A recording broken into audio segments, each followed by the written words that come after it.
Hi, everyone. Welcome to the show. We are a little more than a month away from the Super Bowl, and the NFL may now be hunting for a new venue because of California's tough COVID restrictions.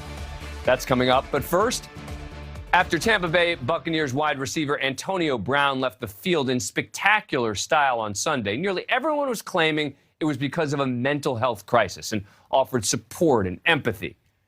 But here on the show on Monday, I questioned the theory, given his well-documented track record of outbursts, violence, and his own lawyer having previously claimed that he'd been cleared of any mental health concerns. Now, Brown is now saying himself that it's not a mental health issue, but an injury that led him to storm off. In Brown's statement, he accused the Buccaneers of mischaracterizing his outburst on the field. It said, in part, "I am reflecting on my reaction, but there was a trigger. The trigger was someone telling me that I'm not allowed to feel pain. I acknowledge my past, but my past does not make me a second-class citizen. My past does not forfeit my right to be heard when I'm in pain." Well, actually, if some of the allegations from his past are true, it doesn't just make him second class, it makes him classless and even potentially criminal. Meanwhile, team coach Bruce Arians is refuting any claim that Brown mentioned an injury on the sidelines. During the game, he was talking up what led up to Brown storming off the field. He was very upset at halftime about who was getting targeted. Got that calmed down. Players took care of that. It started again on the sideline. We called for the personnel group that he had played in the entire game. He refused to go in the game. That's when I looked back and saw him basically wave off the coach. I then went back, approached him about what was going on. I ain't playing. What's going on? I ain't getting the ball. That's when I said, "You're done. Get the F out of here." The Bucs officially released Brown today, and they released a statement which read in part, "While Antonio did receive treatment on his ankle and was listed on the injury report the week leading up to last Sunday's game, he was cleared to play by our medical team prior to the start of the game, and at no point during the game did he indicate to our medical personnel that he could not play." Let me be clear. I've said this before, I'll say it again. Of course, we all have to sympathize for those who suffer with mental illness. It is a real disease. But this isn't the first issue for Brown, or the second, or the third. He's had multiple allegations, sexual misconduct, multiple run-ins with the law, years of being accused of scamming people. And for some reason, all he does is get continued empathy. And I just don't quite get it. I don't get why he gets this benefit of the doubt that it seems so many others don't get. Joining me again, someone who really knows Antonio Brown, Gary Gramling, senior editor at Sports Illustrated. Gary, thanks for coming back. Appreciate it. All right. So is the sense in the sports community still that he is suffering from some severe mental illness? Look, I can't speak for everyone in the sports community, but I think what you've seen transpire over the last couple of days here, it's just, it's a pattern of behavior that goes back a couple of years now. And it's just a lack of love and empathy doesn't seem to be the issue here. I mean, he's been not only a widely admired and adored star football player, and that doesn't mean everything, but he has had the support of Tom Brady of the Buccaneers organization. Tom Brady at one point moved him into his house. The potential for a support system has been there. If he has needed support and he has not seeked it out or he is rejected in some way, he is accountable for that to a large extent at this point. I'm not quite sure what we can really say about it other than, this is a guy who has been out of control for a while now. Right. But look, I'm not trying to do a diagnosis here. I guess what I'm really trying to do is talk about the reaction, right? Is the media, is his team, et cetera. Just the amount of support and empathy he continues to get, despite the fact that now he's saying it's not mental health. Okay, that could be someone who still has mental health issues, could be claiming that they don't have issues. That probably happens all the time. But he is now claiming, he's offering a very specific story about what happened and what led him to walk out, which the Bucs are saying just isn't true. And I guess my issue is, if this were happening with anybody else who had not had a formal diagnosis of having mental health issues, people would be going after the person.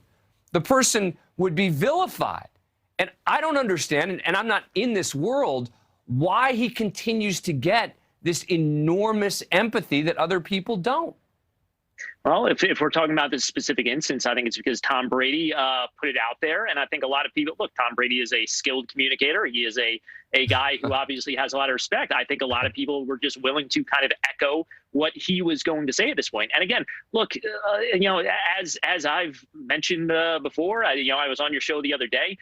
We have, I've spent too many hours of my life reporting about Antonio Brown and gathering information on him. I just don't, I don't understand at what point can we just say, okay, well, he has to be accountable for his actions at this point. And if there is a mental health issue, he's the one who is letting this get out of control. He has the resources. He has the support system around him. If this is an issue, this is an Antonio Brown issue at this point. And if anything, the people around him, as I believe they have been for the last 14 months in Tampa Bay, they're just enabling him at this point.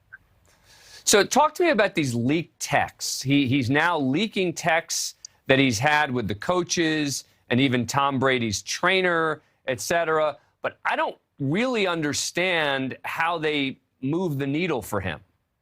No, and look, this is something that it's really bizarre behavior, and it goes back, and this is relatively minor stuff that happened when he joined the Las Vegas Raiders a couple of years ago.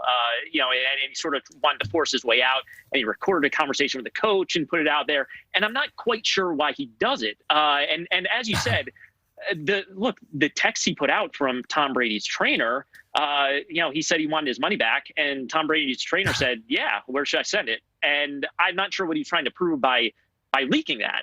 It seemed to be the trainer was doing exactly what Antonio Brown had asked him to do. So let me ask you this. So he's now a free agent, right? And football's a forgiving sport.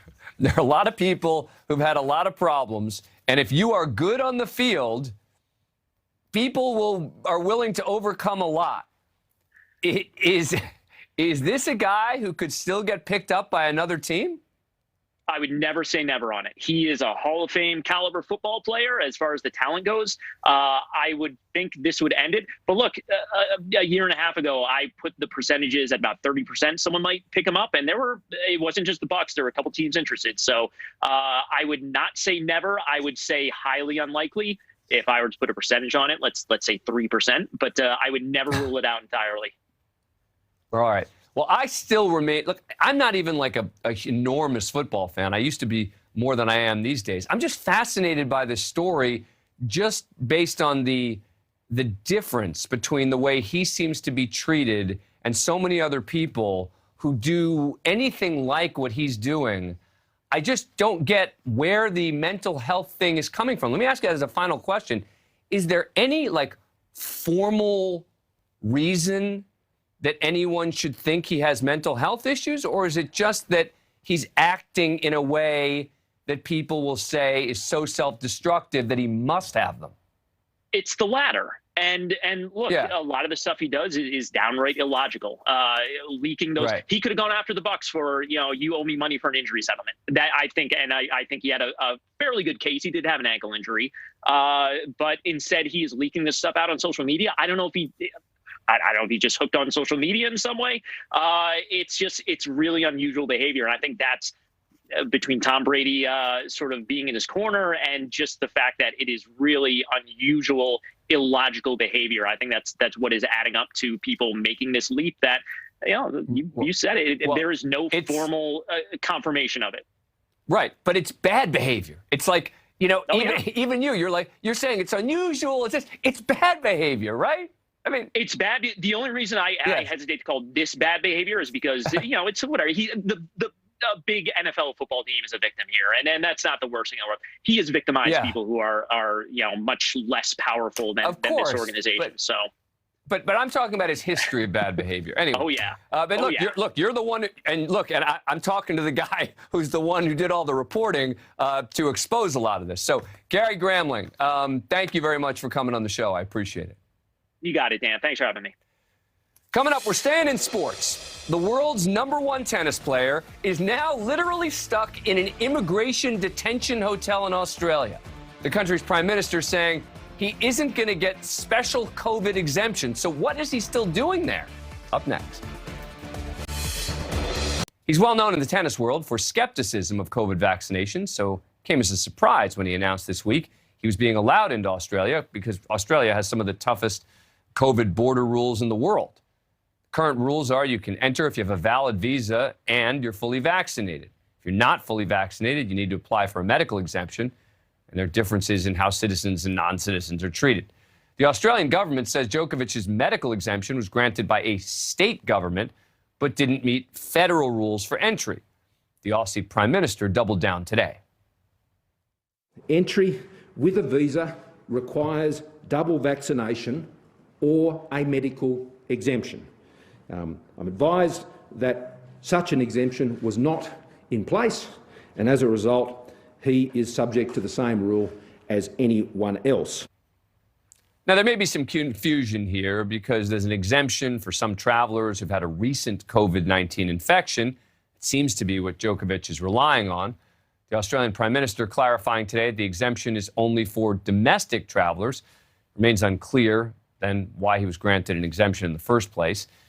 He has a hearing on Monday, and until then, he's not allowed to leave his hotel. I am confused, I'll admit to you, as to exactly what his legal team is arguing.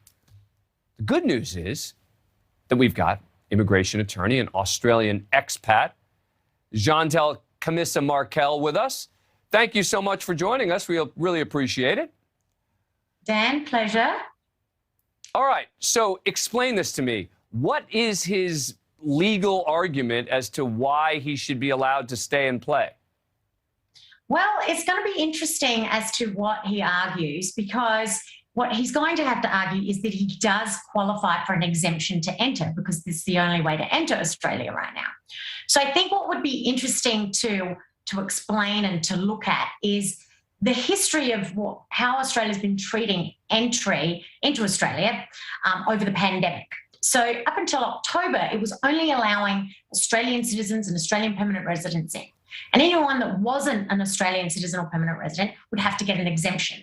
So he had to deal with that. And I think he dealt with that by getting the visa. So recently, they did open up certain visa categories to be able to come into Australia as long as the person was fully vaccinated. So then there are two other exemptions that come into play. One is if you're not fully vaccinated, you need to get an exemption to enter Australia. So let's just say you get granted that exemption to enter Australia, not being vaccinated, and there are a few grounds for that. It could be an individual exemption, and some of those could be that you were invited by the government of Australia to come. Your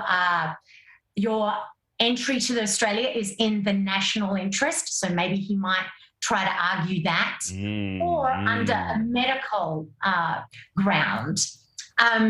The third exemption you have to deal with, so say you get granted that, you get into Australia, then each state has their own quarantine requirement. So Victoria has if you're not vaccinated, but you get in with an exemption, you have to quarantine for 14 days. So I think the exemption that he claimed he got was from the 14-day quarantine in Victoria to be able to come in as an unvaccinated person, not quarantine, and be able to play.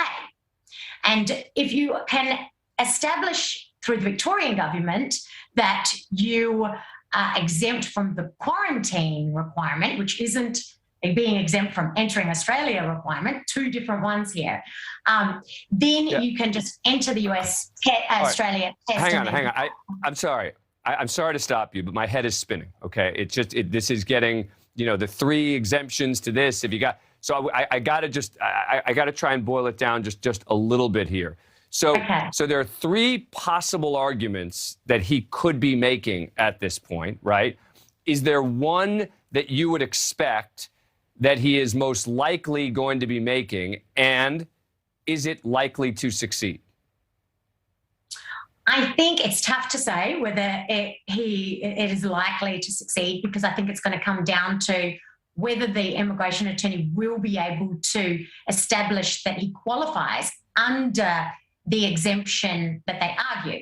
So because there are a number of exemptions that one could claim, I would say that the immigration attorney will likely try to put him under multiple categories, so that if the Australian government doesn't agree with one, they'll have to agree with another one. Because the standpoint, you've heard Scott Morrison saying he's not, going to be treated any differently. So that I think the only way the Australian government will back entering him and allowing him to enter is if they can defend their decision by saying, right, well, we did establish that he qualified for an exemption. So potentially, could it be under, it's in the nation's interest? I don't know, because that could be argued both ways, right? It's in the nation's interest to let him in because it's a national sport. It's against the national interest because there are so many people that would be in outrage. But you tell me, now let me ask you about the court of public opinion in Australia, right? I would think that from a political perspective, it would be very difficult for the government to justify saying, oh, it's in the national interest, he's a great tennis player. I would think that there are a lot of people who would say, I know that this would happen here, right? That people would say, well, we don't care. I mean, that's great that he's a terrific tennis player, but we're not going to allow him to avoid the rules that apply to everybody else. That's right. So I think that will be a really tough category for him to win under. Also, given the sentiment of Scott Morrison and the way that he is talking about the situation, I think that there are under medical exemptions. I know that he had Djokovic had said that he had, in the press you can see that he did have COVID in May of 2020. One of the exemptions is that you had COVID in the last 6 months. Right. It was more than 6 months ago. But if you could claim that there's an interesting one, which says that if you can claim that you've had lasting effects and detriments from having had COVID that have lasted longer, it's not exactly an exemption, but it's open for discussion as to whether you could be exempt under that. So there's a little bit of leeway maybe in there. Another category that I saw that maybe they could argue is there is one that says if you claim that it could be harmful to the individual or to others if the person was to get the vaccine, including if they could claim that it's a mental health issue for them to receive the vaccine, that potentially they could be exempt from needing to be vaccinated. So interesting. But all right. Yeah, I think that one would be tough to claim too, because for the same reasons of I get it. And I want to make it clear, when I was told you my head was spinning before, it wasn't because your explanation wasn't terrific. It was because this is super complicated. And this is I mean, all of the various options, et cetera. So we appreciate the insight. I now understand it a lot better than I did when we started, and that's thanks to you. So thank you for coming on. I appreciate it. Oh, thanks, Dan. Anytime. On this January 6th, there's been a lot of talk about accountability and the Capitol riot defendants. Some have claimed that many or most of the defendants are having the book thrown at them. But that's not actually true.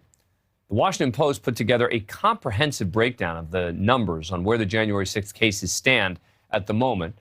For the most part, the defendants who pleaded out their cases are mostly getting off pretty easy. So far, 701 people have been charged with federal crimes in connection to the Capitol riot. 74 have pled guilty. Of those 74, 49 have gotten a lighter sentence than the government recommended. 14 got exactly what the government recommended, and 11 have gotten more. The majority of the cases that have been pled down so far have resulted in very light sentences. In fact, 39 of the 74 defendants, the majority, who pleaded guilty, will not face any jail time at all. 35 were sentenced to some prison. Just 5 of the 35 will serve more than a year. Now, among those that are serving the long sentences is Jacob Chansley. His sentence is instructive of the Justice Department's philosophy when it comes to the January 6th cases. You know him, the QAnon shaman. He's like the others who have received the longest sentences so far. He pled guilty to assaulting a police officer, and he's gotten 41 months. Now, that is clearly the red line for the DOJ, and they're going to be met with strict penalties. Chansley pled guilty, and he has now got the lesser charges. But it seems the government is just not interested in going for the jugular in many of these cases. And most of the federal judges who've handed down the sentences seem to be going for even less. Joining us now is Tom Jackman, the Washington Post. He helped put together this outstanding report, an all-encompassing look at where these cases stand right now. Tom, thanks so much for coming on the show. Appreciate it. Of course. Sure. So there's been a lot of talk about the people who just trespassed at the Capitol, right? A lot of conversations about them. And the suggestion that they're sort of having the book thrown at them. And I've said that I think that that would be wrong if that were to have happened. Is that actually happening? Well, what's the book? I mean, so a lot of these people are charged with trespassing, and the maximum sentence is 6 months. So the government has said, okay, give them 2 months, give them 3 months. And in a lot of cases, the judges, after making speeches which talk about what a horrible event January 6th was, then proceed to go less than what the government has requested. And then in the cases where there are sentencing guidelines, and there are guidelines, a guideline range, which is usually about 9 months, 18 to 27 months or something.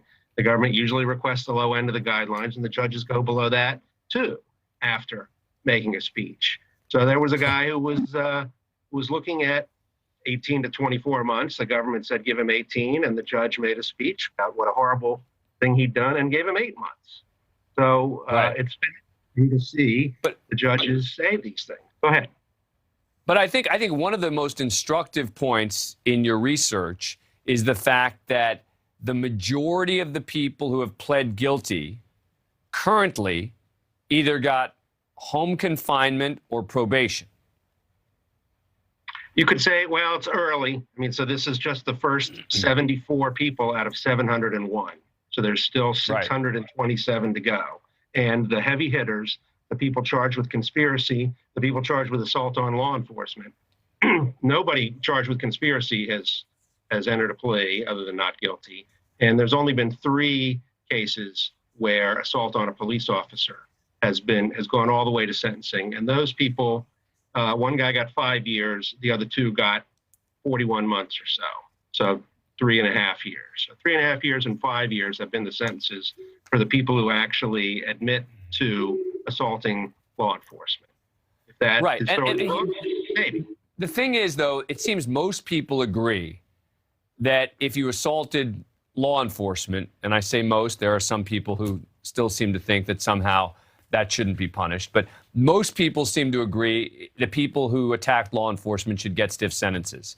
And I think that a lot of the controversy has been around the people who were trespassing, meaning the people who didn't engage in property damage, et cetera. They're also the people who are tending to plead guilty, and they're also the people who are getting no jail time. And I just think it's really important for people to understand that, because you guys have laid out all the facts. You've done all the research on this. And, I don't know how many of the 600 plus cases that are remaining are trespassing cases, or the smaller ones. I'm assuming you don't know that number either, right? Oh, well, so there were like 360 felonies and 330 some misdemeanors. So most of the misdemeanors. Okay. So probably 280 still to go on the misdemeanor front. 270. And there it is, 367 charged with at least one felony, 334 charged with misdemeanors. You got some good graphics there. So yeah, well, I also shouldn't have underestimated you or my producer in having these numbers ready to go, because that is. There you go. I mean, look, and I've said this to you before. This kind of analysis takes a lot of work. I mean, to go through all of the cases and put them together, but it is just so important that people have, in my view, the proper context when having a discussion about accountability on the Capitol riots, to have the information to say, all right, here's what's been happening. Here's who's been convicted. or pled guilty. Here's the kinds of sentences that they're getting, as opposed to just pure speculation about what people think they might be getting or they might be seeing. There hasn't been, am I correct? There hasn't been a single case to trial yet? No trials yet. Part of that is because of the pandemic, but really it's more that nobody's thirsting for a trial. There's so much video evidence and social media evidence. And so in the 74 cases that we've seen plead so far, these people were getting in early. You know, they got me. And as you know, the ones that get in first get the best deals. And so the people that wait maybe don't get so much of a good deal, particularly if the judges feel like they're getting criticism for their sentences so far. Yeah, good point. Tom Jackman, thank you for coming on the show. Appreciate it. Great reporting. Thanks for having me. Up next, the Super Bowl, just about a month away. Kickoff supposed to be in L.A., but state COVID restrictions in California now may lead them to make a last-minute run to Texas. That's next.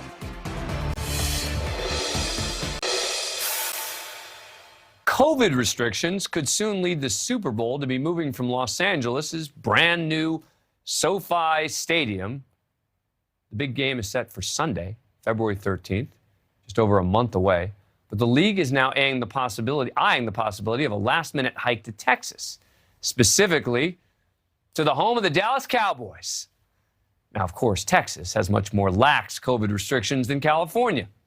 California officials this week announced an extension of the state's indoor mask mandate until February 15th.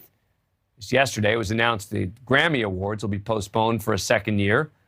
Meanwhile, it's no secret that the Cowboys would love to host this year's big game. Their owner, Jerry Jones, already put in a bid to land another Super Bowl as soon as possible. Joining us now, outside Dallas's AT&T Stadium, NewsNation's Marky Martin. Marky, good to see you. So is there a sense that there could soon be a Super Bowl right behind you? Hey, Dan. Yeah, good to be with you. So the chatter mainly seems like here that Dallas wouldn't be out of the realm of possibility, but it certainly doesn't seem as though Texas will likely end up hosting. By the way, too, you know, if they pivot in the 11th hour here, we need to know pretty quickly. I mean, there's a ton of work to go to get that logistical ball rolling. But just off the top of the NFL always has these contingency plans in their back pocket for severe weather, unforeseen events, a global pandemic. And the NFL actually came out this week and said, you know, guys, this is going to be in LA. It's going to be in California. We just need a backup plan.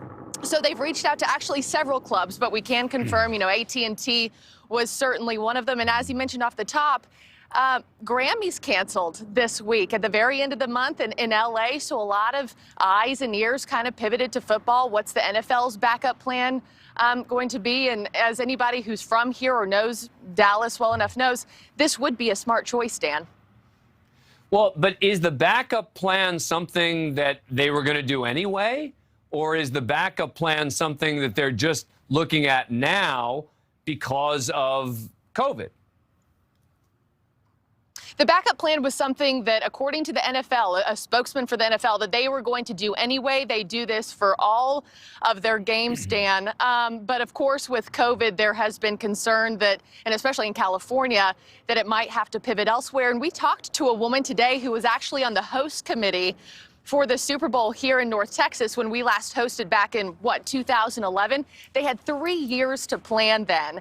And we said, is this even possible to do in a month? And she said, it would be a Herculean feat, but it could definitely be done. We have the infrastructure, hotels, restaurants, public transit. We have a great, huge hub here in terms of an airport. So this would be a smart last-minute choice if it needed to be done. But at this point, it doesn't look like it's likely to happen.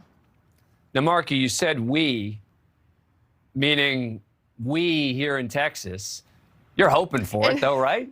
Oh, of course. Yeah, absolutely. Dan, I feel certain you have been to Dallas. You've been to Texas. I mean, we live on football. We live on the Texas Cowboys here. So, of course, we would love to host again. Jerry Jones would love to host it again. It's a point of pride, right, for any city to host it and show the world that you're capable of that kind of event planning and hosting, and especially during these times. It'd be a big deal. Sure. Texan Marky Martin, thank you for joining us. Appreciate it. Thanks, Dan. Coming up, a suspect refuses to get out of his car after a traffic stop. And when an officer tries to get him out of the vehicle, the suspect hits the gas and drags the officer. The body cam is coming up next.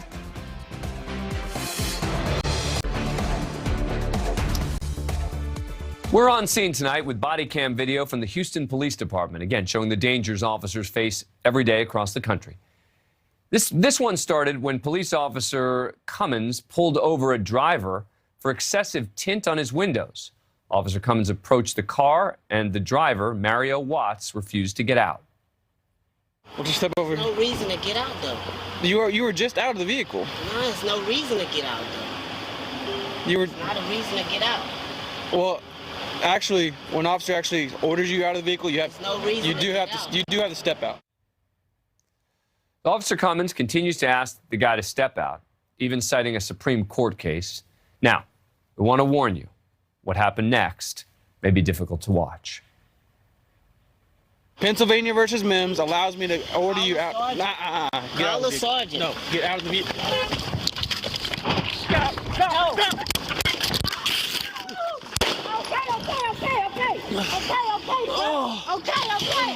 Okay.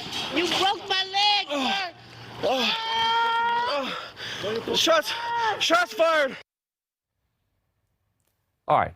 As Officer Cummins tried to pull Watts from the car, Watts started the engine and hit the gas, dragging Cummins about 50 feet. Cummins fired his gun twice, shooting Watts in his right leg and right arm. As both men fell to the ground, other officers at the scene provided first aid to both. Both were hospitalized with non-life-threatening injuries. Watts was charged with aggravated assault of an officer. Officer Cummins was able to return to work.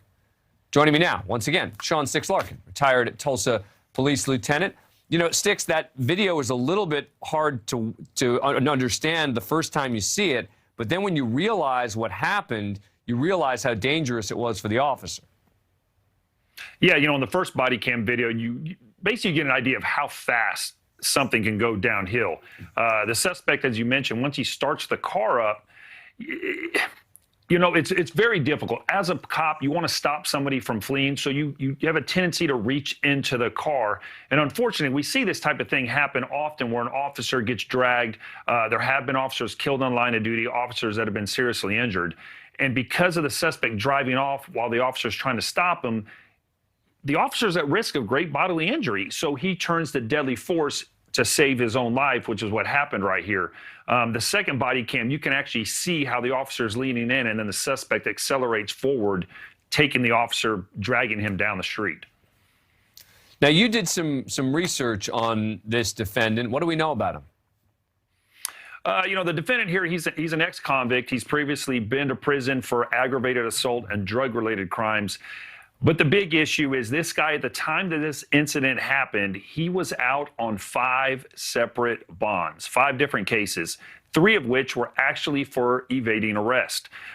He has a long history, evidently, of fleeing from officers on traffic stops, just as we saw here. And he keeps getting bond and getting back out.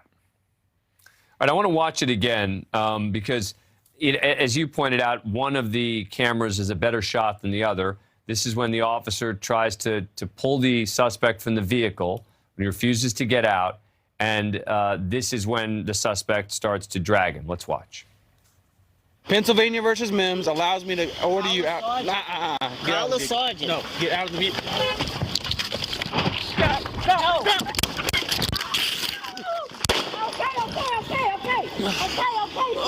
Okay.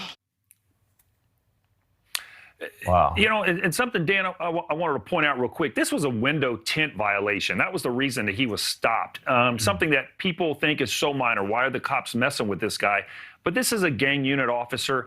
I don't know who the suspect is as far as, you know, if he's gang affiliated or anything like that. But from my own experience in gang units, these officers are strategically placed in parts of the city that have high levels of violent crime, victims that are calling because of violent crime.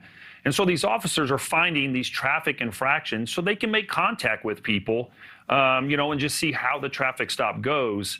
And in this one, obviously you see the result because of the suspect's decisions. Well, you know that there's some people who are saying that these are precisely the sort of interactions that police shouldn't be having, right? There's a movement now to say police should have fewer interactions with people. They shouldn't be stopping people for window tint violations. What do you say about that? I think people shouldn't be committing crimes. That's the bottom line is, listen, traffic stops happen every single day, but if people don't want the law enforcement officers to get involved, one, you need two things to happen. Either suspects quit committing crimes that result in them having contact with police, or, somewhere at the state level needs to start changing laws that basically making them disappear so the police have nothing to enforce. Those are your only two choices. Right. And as we've talked about, it is a lot of the time the smaller events that lead people to find people who are wanted on outstanding warrants and other potential issues. And that's really important, successful police work. It happens over and over every single day. That is how law enforcement officers in this country find people that are wanted for sex crimes, robberies, homicides, outstanding, parole violations, and things like that. It's these small little traffic stops that result in us having contact with people, because the bad guys, listen, they're not flagging us down. Hey, I'm an ex-convict with a gun in the car. Hey, I've just committed an armed robbery. We've got to take that initiative and go out and find these minor traffic violations that are legit reasons that we can, make contact with people, stop people. Oftentimes they result in just verbal warnings. Sometimes they result, in the suspect being arrested. Other times they, end up like we see here. Sticks, no glasses tonight? You didn't need to go with the faux smart look? Brand new contacts tonight. Much better. Oh, good. Good to see. And, but remember, there's always that additional look, right? You can take them off and pretend like you're reading something. You could have looked down and taken off the glasses, et cetera. It's always a good look. Turn to my notepad there, you go. Look down at it. Yeah. Sean Larkin, thank you. Appreciate it. You too, Dan. Have a good one. Coming up. By the way, tomorrow night here on the show, single woman's worst nightmare. Says it happened at a 4-star hotel. She woke up to find a guy trying to sexually assault her. Turns out it was someone from the hotel who'd made a copy of her key. That's a story you don't want to miss tomorrow night. That does it for us tonight. NewsNation Prime with Marnie Hughes starts right now.